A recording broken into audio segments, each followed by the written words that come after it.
امریکہ میں صدر کا اسٹیٹ آف دی یونین خطاب سننے کے لیے تمام اہم سیاستدان کانگریس کی عمارت میں جمع ہوتے ہیں، لیکن صرف ایک رہنما یہ خطاب نہیں سنتا، جسے ڈیزگنیٹڈ سروائیور کہا جاتا ہے۔ اگر امریکی صدر کے اسٹیٹ آف دی یونین خطاب کے دوران کوئی ایسا حملہ یا حادثہ ہو جائے جس میں امریکی صدر اور ان کی جگہ حکومت سنبھالنے کے اہل تمام افراد مارے جائیں، تو پھر حکومت چلانے کی ذمہ داری ڈیزگنیٹڈ سروائیور کے کندھوں پر آ جاتی ہے۔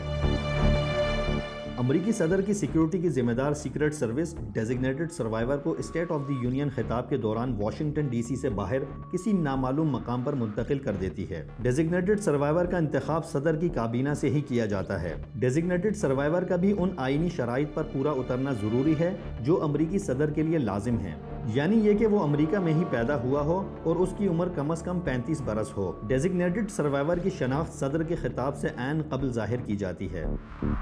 امریکہ میں ڈیزگنیٹڈ سروائیور کے انتخاب کی روایت 1960 کی دہائی میں سرد جنگ کے دوران جوہری حملے کے خدشے کے سبب شروع ہوئی تھی، جو آج تک جاری ہے۔ امریکی صدور کی حلف برداری کے دوران بھی اس روایت پر عمل کیا جاتا ہے۔ سیکیورٹی خدشات کے پیش نظر ڈیزگنیٹڈ سروائیورز اس روایت کی بہت سی تفصیلات کبھی ظاہر نہیں کرتے۔